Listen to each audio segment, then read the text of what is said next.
how do we understand death in the context of practice? And there's one quote that I like very much, a very simple, well, it's not a very simple quote, actually. It's a very deep quote, and it requires a lot of investigation. But I thought I could almost say that the Net 3 Talks is a commentary on something that the great Nagarjuna said. Nagarjuna was born about 700 years after Shakyamuni Buddha, and he was very interested in the teachings on the middle way. There's a quote, a very famous quote that he quoted, or a statement.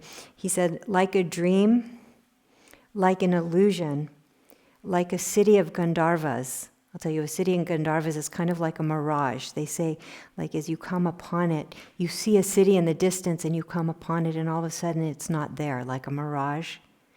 So, like a dream, like an illusion, like a city of Gandharvas, that's how birth, that's how living, that's how dying are taught to be. So, first, I just want to look at the word death.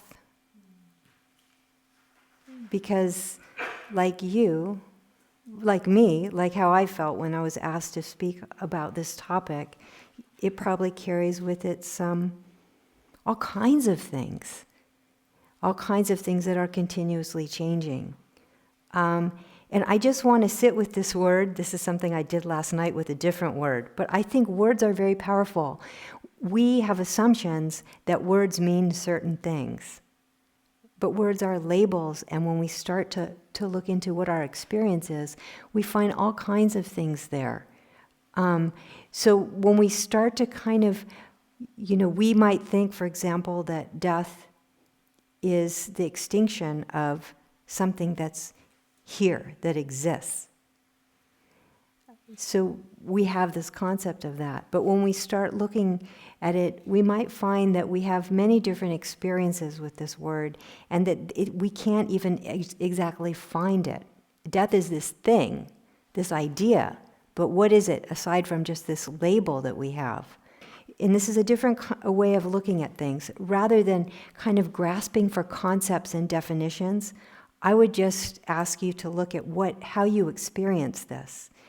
And generally with words, you have physical experiences with the words.